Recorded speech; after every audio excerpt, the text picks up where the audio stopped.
জানো তো, এক সময় এই হাটে আমি মানে সপ্তাহে একবার তো যেতাম, আর আজকে এতগুলো বছর হয়ে গেছে যাওয়াই হয় না।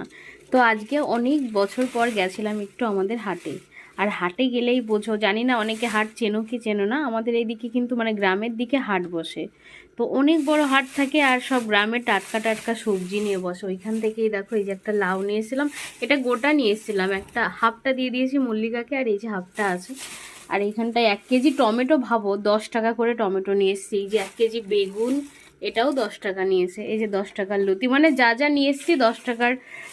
পালাই পুঁই শাক 10 টাকার, একটা কচি কুমড়ো, মানে এত টাটকা টাটকা সবজি। এই যে 5 টাকার ধনেপাতা, মানে সব কিছুই খুব কমে পেয়েছি। তো ওইখান থেকে এসে এই যে রাত্রেবেলা রান্না করছি, 8:30 বেজে গেছে জানো তো, আজকে অনেকটা দেরি হয়ে গেছে। ওইখান থেকে বাড়ি এসেছি 7টার সময়, এসে একটু মানে ঘরটা ঝাড় দিয়ে সন্ধ্যা প্রদীপ দিয়ে তারপরে চা করে খেয়েই ওই সময় আবার ওই একইবারে মানে রান্নাঘর থেকে আর বেরায়নি, ভাত চাপিয়ে দিয়েছি। এখানটায় কুমড়ো আলু দিয়ে, আর ওই একটুখানি জ্যান্ত মাছ ছিল, সেটা হচ্ছে ল্যাঠা মাছ। এই দেখো পিসগুলো ওই জন্য ছোটো ছোটোই আছে, অনেক কটা পিস আছে এসে, এই যে দেখো।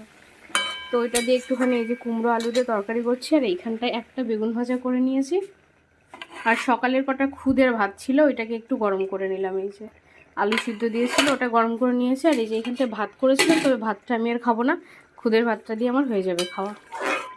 আর রান্নাটা অলমোস্ট ডান, এখন খেয়ে আবার কাজ নিয়ে বসবো। আর এই যে আমার মিনি সোনা,